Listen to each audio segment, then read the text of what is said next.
Welcome back to the channel as we're here to go over my final offensive tackle grades for the 2023 NFL draft class. As always, I'm going to be touching on my top 10 in the video, but if you want to check out my full prospect rankings, full big board evals and such, then check out the Patreon. Link to that is in the description below. I am a bit under the weather and I'm hoping the voice sticks with me, so if I slur stuff like that, then my apologies. What can I say? These Hales cough drops, they got a little kick to them, is what it is. But what's crack-a-lackin'? It's your boy Broshmo, just in case you did not know. So go ahead, become a bro and subscribe. Leave this video a thumbs up if you enjoy the content. As always, let me know what you think in the comment section below. Let's have that nice, beautiful football discourse. Let's go ahead, get into this with number 10, Tyler Steen out of Alabama. He is sitting here at 143 on my big board. So obviously the tackle class kind of takes a plunge, but I still think Steen's a really, really good prospect. Now, this cat played 4 seasons for Vandy, initially started on the defensive side of the football, but was moved to offensive tackle following his freshman season. He did transfer to Alabama in the 2022 year and put his name really on the radar for scouts. This guy's got a thick build, legitimate tree trunk thighs. Call them bad boys giant oak tree thighs. They big, they thick. You like to see a thick lower half. Typically means you're not going to be one to be moved off the spot. You're going to have a much stronger anchor than some people. But he is a people mover through and through. He continues to churn his legs through contact, which, if you know me, then you know that I don't care regardless of position. Guys that churn, like, just keep the legs moving through contact. I'm a big fan of that. Now, he is quick out of the stance. He has better agility than you would expect. However, he doesn't have ideal length for the tackle position. Many project him being a better guard prospect. I think it could kind of go here or there. I get it. Dude's got a wide base that doesn't really take advantage of his quick feet there on the outside and be like, might as well move that to guard. But I think just narrow this guy's stance a little bit and he'll be fine on the outside. He does play a bit in front of himself and gets a bit lungy when initiating the point of attack, and which just results him being on the ground more than you'd like.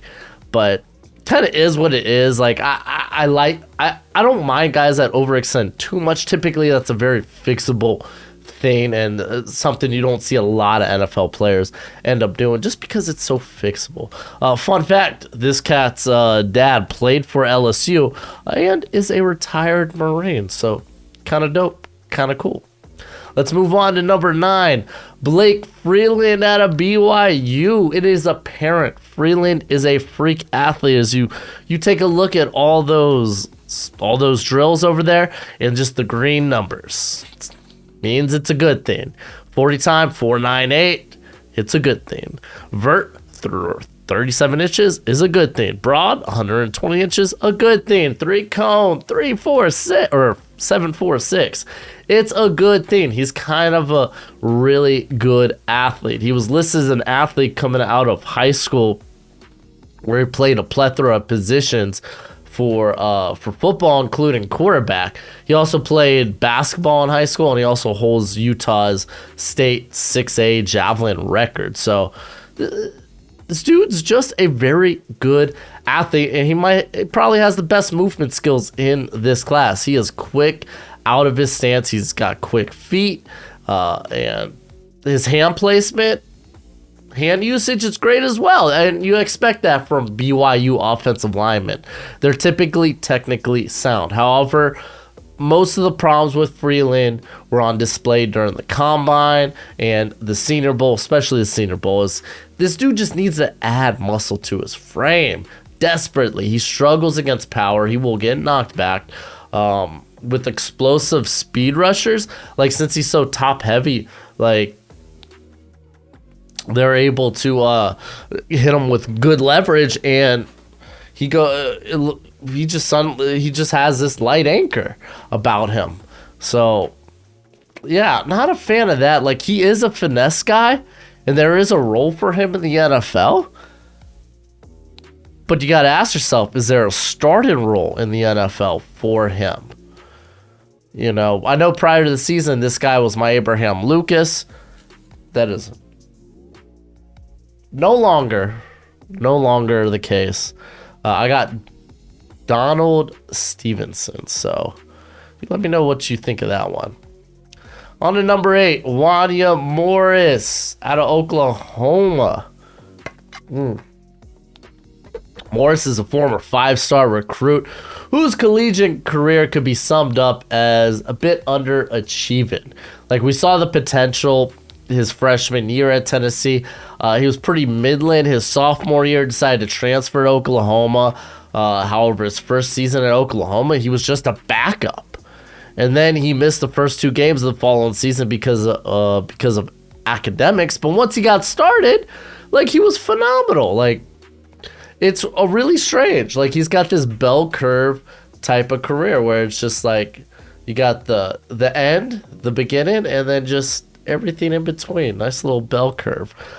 He followed up that stellar end of the year in 2022 with a really good combine, a really good Senior Bowl. Like, we all know the potential, great length, great quicks. He has the tools you want in an NFL prospect. However, the dude's technique is a bit everywhere. Like, his hand placement is everywhere. When he's climbing, he relies too much on his length, and he does get caught overextended and lunging at points. I mean, you could point to a few reps against, I want to say it was Dylan Horton at the Senior Bowl, where it's like, yeah, you could tell, like, he won a few of those just on pure length and pure upside, but it's like the hand placement was woof. Now, his play over his career has been erratic, so you're hoping his best days are in fact in front of him. He does have experience on both sides of the line. He has the type of build that can also play guard in the NFL. And honestly, with his upside and versatility, I think he's just far too intriguing to ignore, and you kind of hope that he will put it together, whether that's at tackle or at guard in the NFL. I got him 87 on my big board. All right, on to 7. We got Matthew Bergeron out of Syracuse. He's number 57 on my board, fun fact. So we got a bit of a jump up, and we'll have a bit of a jump up after Bergeron here. But Bergeron's from Quebec, Canada, and he was the first player in Thetford history to receive a Division 1A scholarship. So, Thetford. Hopefully I said that right. I also imagine he will be the first player drafted in the NFL from Thetford. Now, this dude has a thick build, plays with big meat hooks. Once he latches on, good luck breaking free. Plays with very strong grip, very good balance. He's just exceptionally solid. Now, he can be quicker out of his stance, and he could get better depth and pass protection in the run game. He doesn't play with that nasty demeanor the NFL tends to love. He is a bit of a hugger and will get flagged for holding. Oh, man. I can't believe that. A hugger is what it is. Honestly, you would like to see him be a bit more, not more of a mauler, but more of a striker. You would like to see more punches, more strikes from his repertoire. And straight up, actually, I really love the comp here in Jackson Carman, because I remember, I could remember when Jackson Carman came out. And I feel like Bergeron's very similar, because some people think Bergeron can play guard early, and honestly, I would just say drop this dude into tackle the minute you have him on your roster, like sink or swim. Like, I think the Bengals should have done that with Jackson Carman. instead of just shuffling him between both guard positions his rookie year. Just dump him there at the tackle position. Because, like, honestly, in the playoffs, I thought Carmo was solid. I thought he was fine. And there's something to build off there. But, yeah, no, Bergeron, again, with his build, it's like, I hope he doesn't get dropped into guard, but because I really think he can play tackle. All right, on to number 6. We got DeJuan Jones out of Ohio State. Yep, prospect number 35, big board. He's 35 on the big board. There we go. Jones, former 4-star recruit out of the 2019 class. He also received D1 offers in basketball where he averaged 17 points, 9 rebounds a game. He picked football and eventually became a starter at right tackle in 2021. Jones, giant, mammoth of a man. Like, might be the biggest player we've ever seen in the NFL. 6'8", 374, 88-inch wingspan. That is freaking nuts. I know it was the largest wingspan at the Combine, at the Senior Bowl. But he plays with strong hands. Coaches love his mentality as a run blocker, as he's looking to serve multiple pancakes like he's a waiter at IHOP. Like, legitimately, like, you'll see him in the run game bulldoze one guy down and point out the next guy and go after him. It's like, I want to say that was a Maryland game in 2021 that he literally did that, but I'm not positive. But it's like, I love that. The NFL's gonna love that. They're gonna eat up that type of mentality, man. A lot of people are putting Orlando Brown as a comp, but I dare say DeJuan Jones might be a bit of a better athlete. So take that for what you will. But for a bigger guy, you expect his feet to be a bit lumbering. You expect him to lack movement skills. However, I would say he moves better than you would expect in both those regards. Just, they're not, like, ideal, but he moves better than you would expect considering his size. I will say he does sit back far too often in pass protection and is too patient. Kind of opens himself up to inside moves. If you go back to 2021, you saw that a little bit against David Ojabo. Ojabo? Feels like it's been forever. You know who I'm talking about. Michigan, now plays for Baltimore. But I felt like I saw that quite a bit. But still, big fan, huge measurements. Again, look at the hands, the length. It's insane. On to number 5, I got Darnell Wright out of Tennessee. Wright is a former 5-star recruit. He had a heck of a 2022. Oh, let me get that cough drop away from your mouth, Gojo. Gojo's just sitting here chilling. But he had a heck of a 2022 where he shut down Will Anderson. He shut down all Georgia pass rushers, had a quality Senior Bowl, and ran really, really well at the Combine. As you can tell, good broad, good 40, and the vert ain't half bad either. Now, he's got stupid strong hands. He knows how to use his hands exceptionally well with NFL length. He's got plus length. He's close to that. He's close to 34-inch arms. Now, he plays with that nasty mentality the NFL loves. You're going to hear me bring this up quite a few times because it's something that tends to get guys drafted. If offensive line coach is like, oh man, I love this guy, just wants to bury people 6 feet under in the run game, it's like, yeah, offensive line coach is going to go to bat for those guys. What can I say? But I will say this, he sits on a heavy anchor, not surprising, sitting at 6'5", 333. There will be discussions if he's a better guard or a better tackle because of the lack of range. He doesn't really have quick feet. There are sometimes he overextends, turns a bit of a lunger, you know. Being a lunger, I don't really care too much about these guys that are lungers, but he is coming off his lone season of top-end play. So there will be questions about his ideal position in the NFL, which is why I bring the comp of Roger Saffold, who some people didn't really look looked to as a tackle prospect initially, and eventually made the move to guard and was spectacular there. Even though he was, I would argue, a solid tackle as well.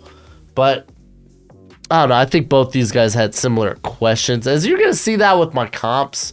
Like, these aren't necessarily like maybe verbatim size comps or playstyle comps, but it's like, what's the story on them type of comps. Like the Jackson Carman, Matthew Bergeron, that was more of like a, okay, I could see them having a similar like upbringing in the NFL, which I could see that with Darnell Wright and Saffold. He did have a holding problem, but that came in 2021. And fun fact, that was the only time he played the left side of the line. So he might be a right tackle only. I don't know. That's something for you to decide. All right, on to number 4, I got Anton Harrison out of Oklahoma, one of my favorite prospects in this class. Let's just call him a my guy. He is the youngest player in this draft class and was an immediate starter at Oklahoma after being a 4-star recruit from the 2020 class. I do think he is at his best when he is on the move.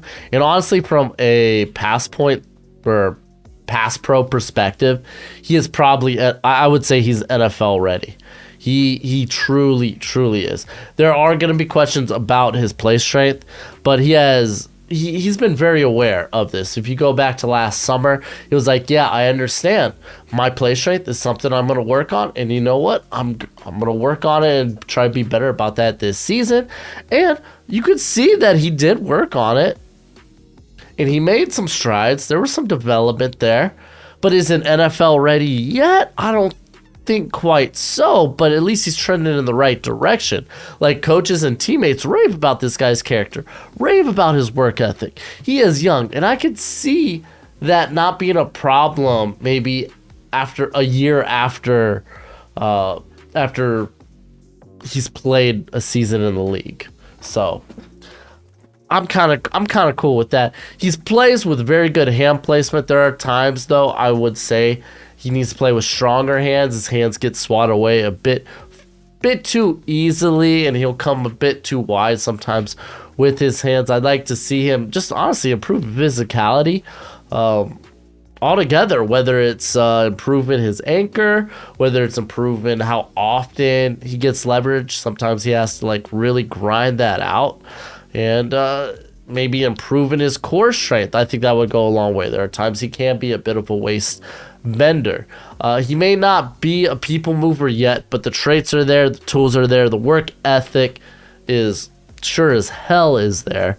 So I think this guy's going to be a plus starter sooner, and I ain't talking Oklahoma sooner, but sooner rather than later. I'm a big fan of Anton Harrison.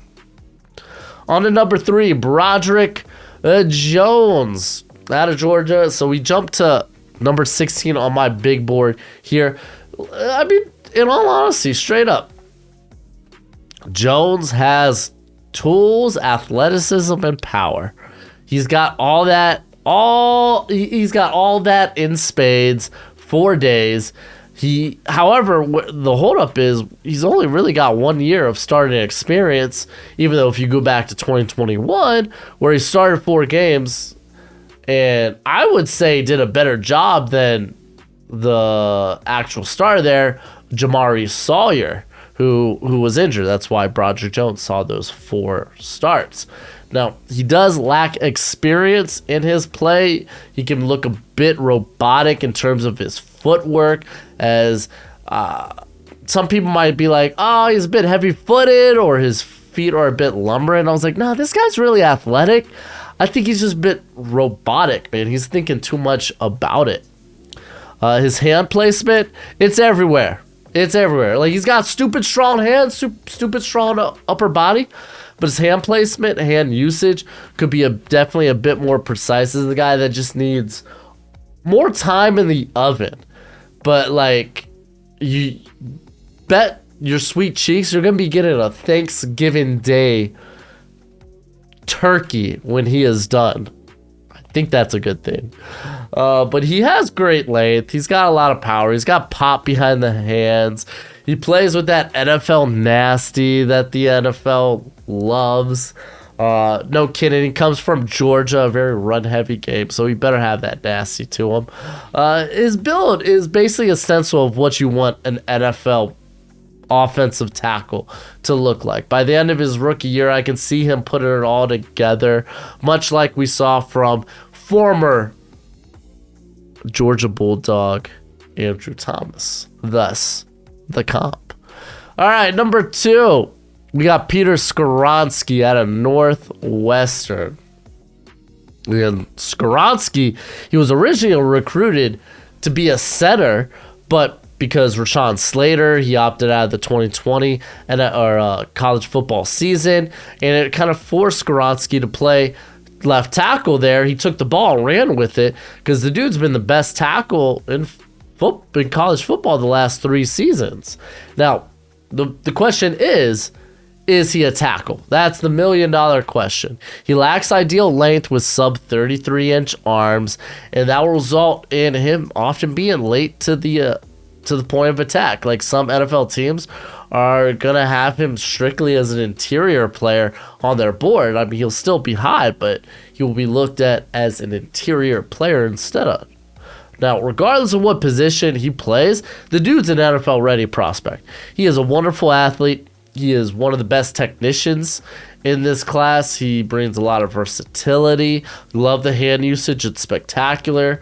And in all honesty, I think Elijah Bear Tucker makes a lot of sense for a comp here, as he was a guy who at USC played a little bit at tackle when he needed to. Ended up being drafted as a guard, but this year actually played really good at tackle when they needed him to. So I feel like I feel like that could end up being Peter Skoronski. But number 1, everyone should already know who number 1 is for me. Paris Johnson Jr. Big fan. First and foremost, Johnson is a high character player. He has a lengthy list of volunteer experience, as well as his own charity that helps with disabled veterans and disadvantaged students.